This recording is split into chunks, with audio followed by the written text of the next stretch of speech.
सल्लल्लाहु अला मुहम्मद सल्लल्लाहु अलैहि वसल्लम। अऊज़ु बिल्लाहि मिनश शैतानिर रजीम।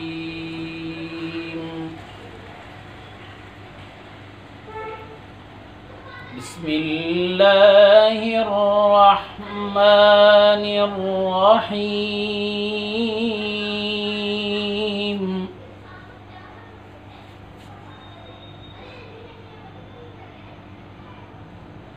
अक़िमिस सलाता लिदुलूकिश शम्सी इला ग़सक़िल लैली व क़ुरआनल फ़ज्र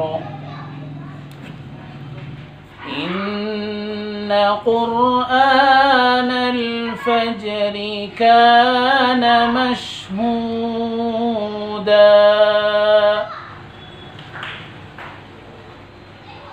वमिनल लैली फ़तहज्जद बिही नाफ़िलतन लक असा अन यबअसक रब्बुक मक़ामन महमूदा।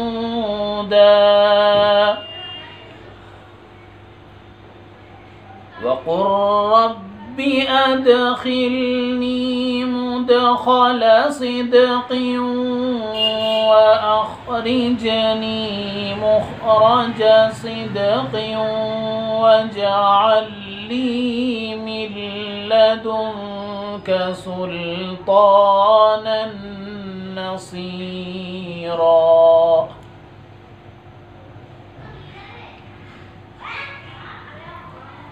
वनुनज़्ज़िलु मिनल क़ुरआनि मा हुवा शिफ़ाअun व रहमतुल लिल मुमिनीन वला यज़ीदुज़्ज़ालिमीना इल्ला ख़सारा। वइज़ा अनअमना अलल इंसानी अअरद व नअा बिजानिबिहि वइज़ा मस्सहु श्शर्रु कान यऊसा। कुल कुल्लुन यअमलु अला शाकिलतिही फरब्बुकुम अअलमु बिमन हुवा अहदा सबीला। सदक़ल्लाहुल अज़ीम।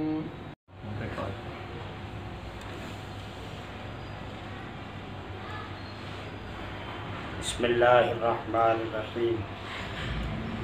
नहमदुहु व नुसल्ली व नुसल्लिम अला रसूलिहिल करीम।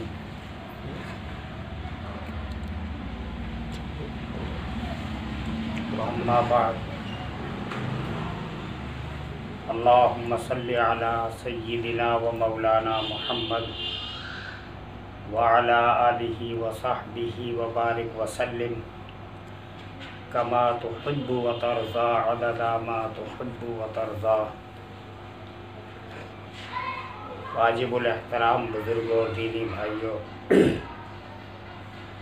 अभी हाल में दो वाक़ये पेश आए,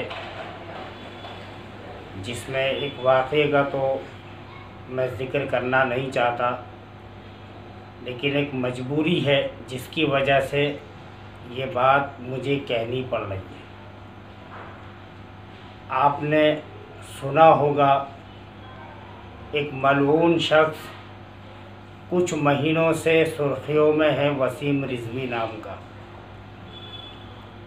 और इस मलून ने अभी हाल हाल में रावजियत छोड़कर हिंदू मज़हब इख्तियार कर लिया है। सवाल मेरा उन लोगों से है जो लोग ये शोर मचा रहे हैं कि वसीम रिजवी ने इस्लाम छोड़ दिया और हिंदू मज़हब उसने अपना लिया। तो भाई वो मुसलमान था ही कब और इस्लाम में था ही कब? इस गलत फहमी को दूर करें। अल्लाह के वास्ते इसके ताल्लुक़ से हरगिज़ बातें ना करें। हाँ, यूँ तो कहा जा सकता है कि उसने रावजियत छोड़ी और हिंदू मज़हब अपना लिया। एक बात इसी ताल्लुक़ से ये भी याद रखें, कोई भी मुसलमान चाहे कितना ही गया गुजरा क्यों ना हो, वो कभी भी मुर्तद नहीं हो सकता, अपना मज़हब नहीं छोड़ सकता। बाज़ लोगों को ये बातें अजीब मालूम होती हैं। वो ये कहते हैं कि जी हमने देखा बहुत से मुसलमान थे, ईसाई बन गए, फला बन गए, फला मज़हब में चले गए। तो हमेशा एक बात याद रखें, दारुल देवबंद के बानी हुज्जतुल इस्लाम हज़रत मौलाना मोहम्मद कासिम साहब नानोतवी रहमतुल्लाह अलैह फरमाया करते थे कि मुसलमान कभी भी अपना मज़हब नहीं छोड़ सकता, हत्ता कि वो अपनी जान तो दे सकता है। अब जिन लोगों ने इस्लाम छोड़ा ज़ाहिरी तौर पे और किसी दूसरे मज़हब में चले गए, तो अब तक वो मुसलमान बन के बेशक हमारे बीच रह रहे थे, लेकिन वो मुसलमान थे ही नहीं। और इस वसीम रिजवी के बारे में तो सबको ही मालूम है, वो था ही रावजी, और रावजी का ताल्लुक़ इस्लाम से दूर दूर का भी नहीं। मुझे अफसोस उन लोगों पे नहीं है जो हमारे आम लोग हैं, आम भाई हैं, बल्कि मुझे अफसोस तो उन उलमा पे भी है जो अपने आप को मौलवी भी कहते हैं और फिर वसीम रिजवी के ताल्लुक़ से खूब सोशल मीडिया पे चिल्ला भी रहे। और क्या कहा जा रहा कि देखो इसने कुरान की गुस्ताखी की, इसने अल्लाह के नबी सल्लल्लाहु अलैहि वसल्लम की शान में गुस्ताखी की, और उसकी सज़ा ये मिली कि अल्लाह ने इसे इस्लाम से बाहर निकाल कर फेंका। बहुत से मौलवी, हाँ, अकाबिर उलमाए देवबंद शुरू से इस मसले में खामोश हैं, बिल्कुल खामोश।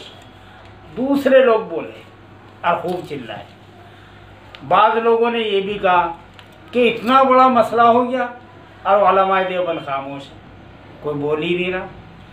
अल्लाह के बंदो, वो भी यही चाहते हैं वो लोग कि इस ताल्लुक़ से खूब बातें हों और इस ताल्लुक़ से खूब फैलाया जाए और खूब मशहूर करा जाए।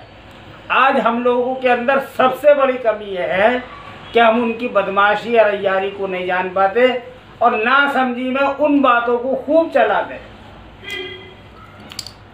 और एक दूसरे को व्हाट्सएप पे फॉरवर्ड भी करते, और ऐसी ऐसी बातें उनसे भी दरख्वास्त की जा रही कि भाई 10 लोगों को और फॉरवर्ड करो। इससे होगा क्या? किसी आदमी ने अल्लाह के नबी की शान में गुस्ताखी करी, किसी आदमी ने कुरान की शान में गुस्ताखी करी, किसी आदमी ने मक्का या मदीना के ताल्लुक़ से कुछ गलत बात कही, और उस वीडियो को किसी मुसलमान ने ना समझी के अंदर व्हाट्सएप पे डाला और फिर एक जुमला और लिखा कि इसको इतना शेयर करो, इतना शेयर करो, इतना शेयर करो कि इसको जेल हो जाता। वो जेल वेल किसी को नहीं होती, वो हीरो बन जाता और उनका मकसद पूरा हो जाता जो वो चाह रहे थे। इसलिए इस तरीके की बातें ना करो, ना सुनो, और अगर कोई आपके व्हाट्सएप पे इस तरीके की चीज़ भेजे फ़ौरन डिलीट मारो और उसको भी कहो कि आइंदा नहीं भेजना। और दूसरी बात, सऊदी अरब ने तबलीगी जमात पर पाबंदी लगाई।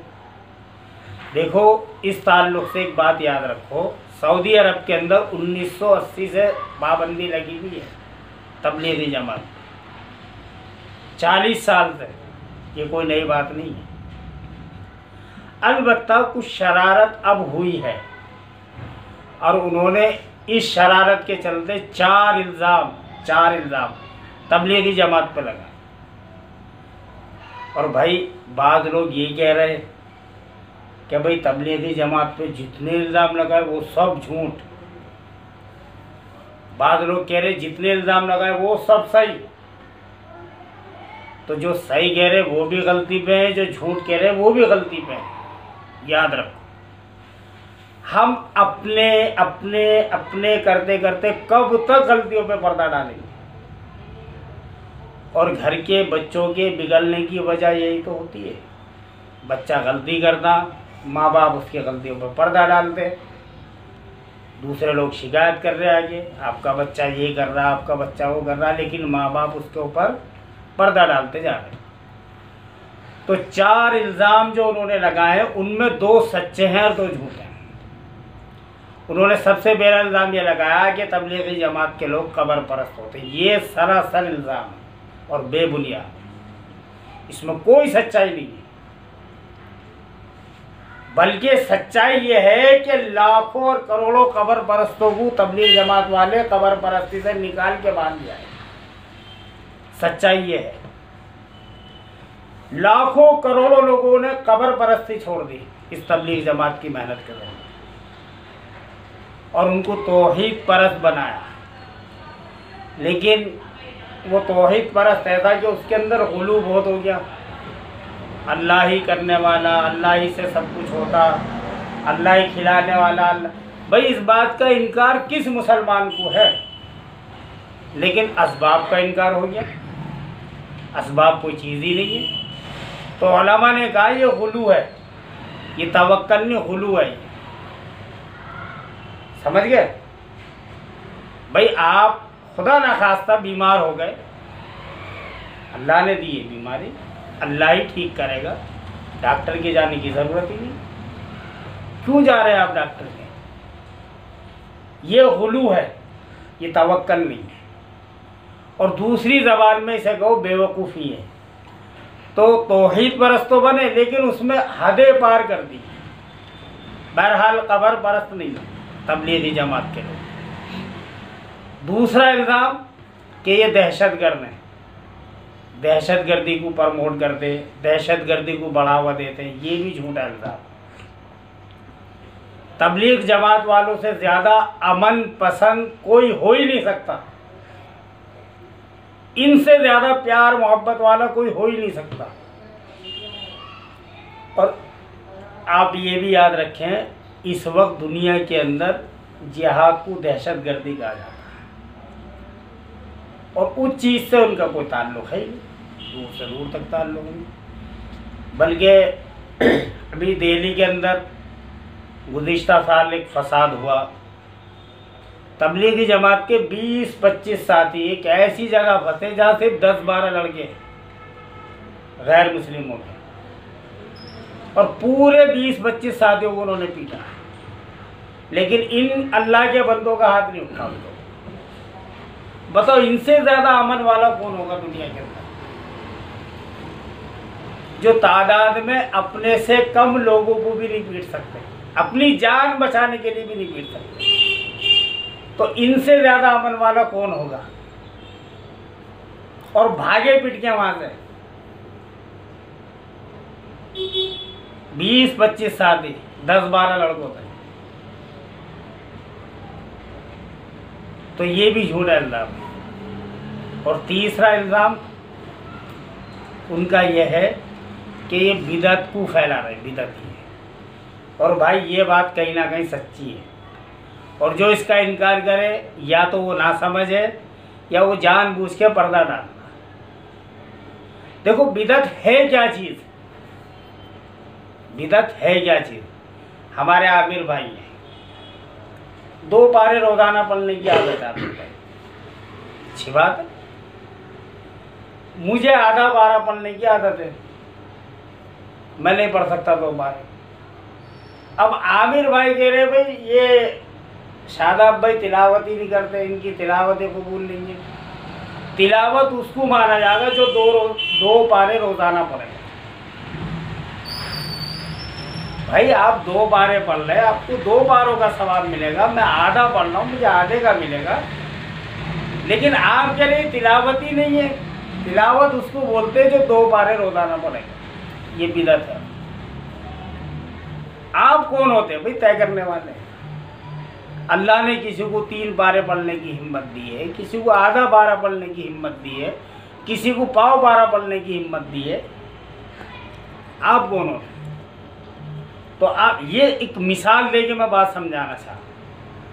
अगर हमारे अकाबिरीन ने, हमारे बुजुर्गों ने कोई एक तरीका ईजाद करा है कि भाई इस्लाह के लिए ये एक आसान तरीका है और बेहतरीन तरीका है, तो आप कौन है भाई उसे फर्द और वाजिब तक पहुंचाने वाले?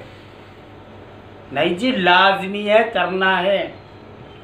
आंधी आए, तूफान आए, कुछ भी हो जाए, मशवरा नहीं छूटना, ये नहीं छूटना, वो नहीं छूटना।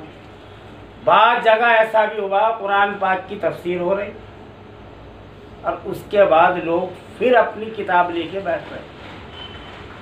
भाई ये क्या नहीं, अब मस्जिद वार जमात की तालीम हो, भाई ये क्या हो रहा था भाई? इससे बड़ी तालीम और क्या हो सकती है?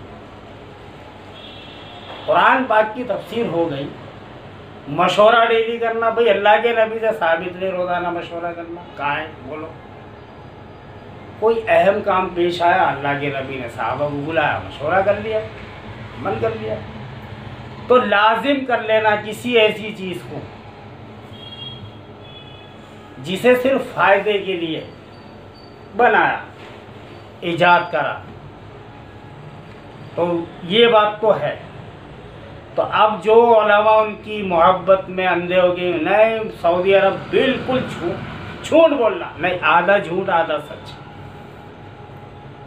सच्चाई भी है और झूठ भी है। तो 2 इल्ज़ाम गलत है और ये चौथा इल्ज़ाम उन्होंने ये लगाया कि झूठे किस्से बयान करते हैं। और इस बात को भी कोई ना समझी में या मोहब्बत में इनकार करते तो करते, और ना हर आदमी जाना। ऐसे ऐसे वाक़े हमने सुने, ऐसे ऐसे वाक़े कि जी एक एक्सीडेंट हुआ तो वो एक्सीडेंट जिस गाड़ी से हुआ वो तो निकल गया, पीछे से मौलाना साहब की गाड़ी आ गई, पुलिस ने गाड़ी रोकी, कहा आपने एक्सीडेंट कहा, वो वहाँ मरा पड़ा। तो मौलाना साहब यूँ कह रहे हैं कि अगर आपको यकीन नहीं है तो मैं अभी इस मुर्दे से कहलवा। पुलिस वालों ने कहा जी क्या मजाक कर रहे हैं? मौलाना साहब ने कहा बोलो जल्दी, उस मुर्दे की तरफ इशारा करके, हमारी गाड़ी से एक्सीडेंट हुआ। उन्होंने जी इनकी गाड़ी से नहीं, और यूँ कह कर दोबारा फिर ऐसे ऐसे बात है। वो ट्रैक्टर में डीजल ख़त्म हो गया जी, एक जमात के अमीर साहब ने उसमें पानी डाल दिया और वो 2.5 साल तक ऐसे ही चलता। और उससे कहा कि खोल के नहीं देखना, जिस दिन भी खोल के देखा उसी दिन ख़त्म। अब 2.5 साल के बाद उसको ख्याल आया, देखो है क्या इसके अंदर, भाई वो ख्याल 2.5 साल के बाद ही क्यों आया? तो एक चौथा इल्ज़ाम उनका यह है कि ये मन घड़त किस्से बयान करते हैं, इसमें कोई शक नहीं है। मुझे 50 आदमियों का खाना था, 500 आदमी, फिर उसमें ये डाल दिया अमीर साहब ने, वो डाल दिया, 500 आदमियों ने खा दिया। ठीक है, हो भी सकता है, अल्लाह की कुदरत से कुछ भी बाहर नहीं है, लेकिन कम से कम कुछ वाक़यात ऐसे होते हैं जिनको सुनने वाला अगर अकल उसके बाद तो खुद कह देता भाई इसका हकीकत से कोई ताल्लुक़ नहीं। बहरहाल अल्लाह से दुआ करें कि अल्लाह हम सबको दीनी समझ आता फरमाए, और अल्लाह ताला उन लोगों को, ख़ास तौर से उन लोगों को जो आज दीन के ठेकेदार बने हुए हैं, दीन के ठेकेदार, अल्लाह उन्हें भी दीनी समझ आता है। मदरसों की, उलमा की, कुरान पढ़ने पढ़ाने वालों की कोई अहमियत उनकी नज़र में नहीं, कोई अहमियत। अच्छा, अब उनके पास एक चीज़ और है, वो यूँ कहते हैं कि जी हमारे किसी आलिम से पूछे, हर आलिम हमारी हिमायत करना। मैं अलल ऐलान इस बात को कह रहा हूँ, किसी भी मस्जिद के इमाम से अकेले में हुजरे में कसम खिलवा के पूछ लेना, इनसे कुछ नहीं है। उसकी मजबूरी है, मिंबर पे नहीं कहना, उसे बता मेरी इमामत चली। अकेले में हुजरे में किसी भी इमाम से, एक इमाम इनका मुत्तफिक नहीं, इनसे मुत्तफिक नहीं। आज इस नौयत पे तुमने पहुंचा दिया इसका। हजरत मौलाना इलियास साहब रहमतुल्लाह अलैह सख्ती के साथ मना करते थे कि उलमा की तश्कील ना किया करो, और आज शर्त लगा दी उलमा हम मानेंगे उसे जिसका एक साथ लगा हो, वरना हम मानते ही नहीं। दिल्ली के अंदर ऐसा वाक़या अभी पेश आया कि एक आलिम, नाम भी मैं उनका जानता हूँ, 1 साल लगाए हुए मुफ्ती साहब, और 10 से 12 साल उन्होंने इमामत करी एक ही मस्जिद के अंदर, और जब तक गूंगे शैतान बने रहे उनकी इमामत चलती रही, खूब हदिये भी उनको मिलते रहे, सब काम होते रहे। एक दिन सिर्फ इतनी बात उन्होंने कही है कि भाई अल्लाह के बंदो थोड़ा सा ख्याल कर लो, ये जो तुम चलते हो ना गश्त के लिए, और ये जूतियों और चप्पलों पे जो खड़े होकर दुआ करते हैं, यार मस्जिद में बैठ के दुआ कर लिया करो। कितनी बड़ी बात कह दी उन्होंने। भाई मस्जिद से प्यारी कोई जगह दुनिया के अंदर नहीं है, तुम्हें क्या अकल खराब हो गई? मैं दरवाजे पे ठहर के यार जूतियों पे खड़े होकर तुम दुआ कर रहे हो। इतनी सी बात से दुश्मनी शुरू हुई है तो निकाल दिया, 10-12 साल की इमामत चली गई, और निकालने से पहले जो जुल्म उनके साथ हुआ ना, वो तो अल्लाह ने रहम फरमाया उनके ऊपर। एक शख्स ने फ़ोन करके पुलिस को यूँ कहा कि हमारी मस्जिद के इमाम साहब के बाद कुछ कश्मीर के लोग आए हुए बैठे। वो अल्लाह का एहसान है कि वहाँ कोई मिला नहीं, वो तो फंसाने वाली बात थी। और जब तहकीक करी तो पता भी चल गया, वो छूट के भी आ गए इमाम साहब, शाम तक छूट के भी आ गए। दहशत गर्दी के झूठे इल्ज़ाम में बताने की कोशिश करी, और वो जब उस मस्जिद का अमीर था तबलीगी जमात, जब वो मजबूर हो गए वहाँ से इमाम साहब ने 10-12 साल की इमाम, जबकि खुद का 1 साल लगा हुआ था। यानी इतना सा ख्याल उसे नहीं, अगर ये फंस जाता 10-12-20 साल के लिए अंदर चला जाता, इतना सा भी रहम नहीं। और आज जब से ये 2 जमातें बनी ना, शूरा की और इमारत की, एक दूसरे पे इल्ज़ाम भी लगाए, इनके ताल्लुक पाकिस्तान से, इनके ताल्लुक इस हद तक भी चले गए लोग। और किसी तरीके से ले जाना, उठा के पकड़ के ले जाना, गायब कर देना। बहरहाल अल्लाह में कहने सुनने से ज़्यादा अमल की तौफीक अता फरमा। भाई दीन सीखो, अपने घर पर रह के सीखो या बाहर निकल के, शर्त है दीन सीखो, ज़रूरी है दीन सीखना। उसके लिए अल्लाह ने कोई तरीका इख्तियार नहीं करा कि ये अपना लो वो अपना लो, कोई तरीका, कहीं भी सीख लो, दुकान पे, घर पे, कैसे। वाखिरु दावाना अल्हम्दुलिल्लाह। सल्लल्लाहु अलैहि मुहम्मद सल्लल्लाहु